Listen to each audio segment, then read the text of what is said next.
ازيكم يا شباب، عاملين ايه؟ فيديو جديد. هنتكلم النهارده عن كام حاجة مهمة بالنسبة للناس اللي مخلصين ثانوية عامة. طبعا انت مخلص ثانوية عامة دلوقتي وحاسس ان انت خلاص انت كنت محشور في ثانوية عامة، ومن كتر ما انت كنت محشور في ثانوية عامة وكنت متداس، انت دلوقتي عايز تطلع كل الطاقة دي. معظم الناس بعد ثانوية عامة بتبدأ تروح الجيم، تلعب رياضة، بيعملوا حاجات كتير. فلو انت عايز تروح الجيم، في شوية حاجات لازم تاخد بالك منهم. مبدئيا الفورمة مش هتعمل كل حاجة في الدنيا، بس هي حاجة كويسة تكون موجودة. لما انت بتبقى عامل فورمة وداخل مكان جديد، بالذات لو مكان جديد محدش يعرفك فيه، بيبان يعني الناس بتبصلك بصة مختلفة عن لو انت داخل بقى عامل كده وبتاع. لكن لو انت داخل شاستك مفروض كده وداخل كده بثقة، انت هيبقى عندك ثقة من الجيم مش موجودة عند كل الناس. في ناس من غير الجيم تبقى موجودة عندهم طبيعي، بس لو انت محتاج شوية زقة في الثقة هتودي معاك. أول سنة ليك في الجامعة، حاول تروح بشكل كويس على قد ما تقدر. حاول تروح يعني حاول في الفترة الصغيرة اللي قدامك دي حاول تعمل الفورمة.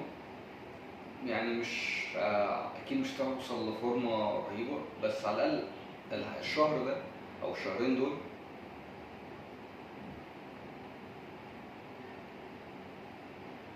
الشهر او شهر ونص دول هيفرقوا معاك في حاجات كتير. لو انت رفيع جدا هتبدا تطلع شويه عضلات في شهر ونص. لو انت ماشي على بلان كويسه اتكلمنا فيها في فيديو قديم، وهحط اللينك بتاعه في الديسكربشن. فانت حاول في الشهر ونص دول تعمل لا. ولو انت تخين تمام، فانت دلوقتي انت عارف انت ليه عايز تروح الجامعه، عامل شيب كويس لحد ما، او يعني على الاقل باين ان انت رحت الجيم، وعارف ازاي تختار التمرين بتاعك من الفيديو التاني. دلوقتي الفيديو ده هيبقى ازاي تختار الجيم بتاعك. بنختار الجيم على اساس ايه؟ في كذا حاجه. انا عن نفسي بختار الجيم في الغالب لو انا رايح الجامعه يكون قريب من البيت، عشان اخلص الجامعه اروح عادي، بس وانا مروح اعدي على الجيم، اخلص تمرين في السريع واطلع البيت اكل وانام. النظام ده ماشي معايا كويس وماشي مع ناس كتير كويس جدا. انت بتروح الجامعه، بتاكل في الجامعه وانت راجع، يعني بتاكل وانت راجع من الجامعه عقبال ما توصل الجيم. مثلا لو مشوار طويل يكون الاكل اتهضم، بتدخل الجيم تتمرن وتخلص تروح تاكل تاني وتنام فل قوي. لو عرفت تاكل كذا مره في الجامعه ويستحسن، خد مره معاك اكل وهات اكل مع اصحابك في المره التانيه. نيجي بقى للمواعيد.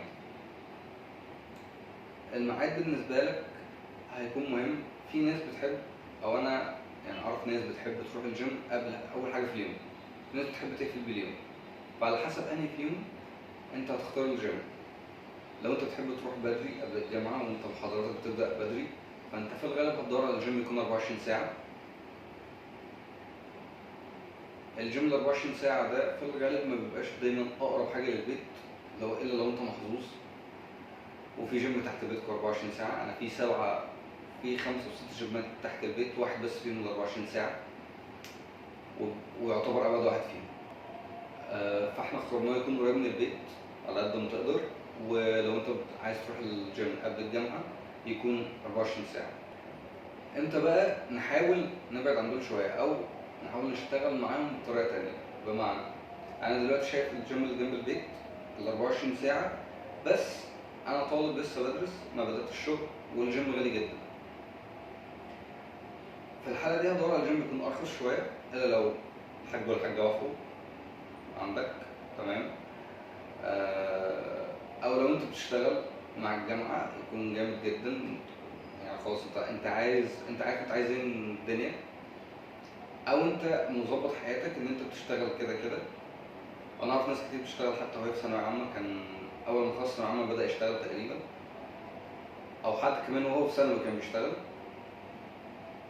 والولد ده لما يروح الجامعة هيروح الجيم قبلها تقريبا عشان يخلص الجيم ويروح الجامعة وبعد كده يطلع الشغل. فلو انت هتعرف تعمل كده جامد جدا، مش هتعرف ومحتاج الشغل يكون او محتاج تكون الجامعة بس والجيم عشان تقدر تواظب عليهم، يستحسن يكون جيم سعره كويس، الاشتراك بتاعه ما يكونش بيستهبل، ولو في عنده باكيجات بتاعت سنة وكده، كده كده انت 4 سنين في الجامعة، فباكج السنة ده مش وحش. تعالى نركب بقى بسرعة اللي احنا قلناه. دلوقتي انت هتروح الجيم يكون قريب من البيت، بتوع جيم يكون قريب من البيت ويكون سعره كويس ويكون 24 ساعة لو انت حابب تروح في مواعيد غريبة. مواعيد غريبة اللي هو 5 الصبح و4 الفجر والحاجات دي.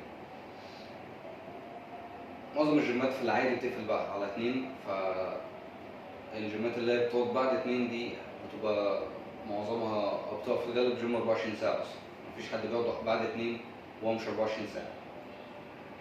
تمام، فأنت لقيت الجيم في جنب البيت و24 ساعة وسعره كويس. هتقابلك مشكلة صغيرة إن أنت مش ماشي بالبلان، دي أول حاجة.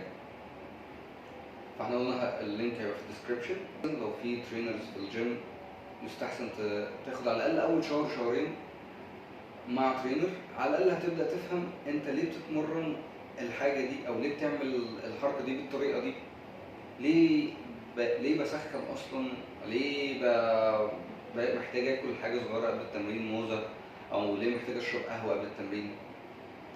موزة عشان شوية كارب هتحتاج تحرقهم وأنت بتتمرن، بالذات لو أنت مش عامل كات، وكمان لو عامل كات والكالوري بتاعتك قليلة قوي، بس الموزة دي اللي هتزق معاك التمرينة، ف 100 كالوري مش حوار، دي موزة 100 كالوري يعني فقشطة.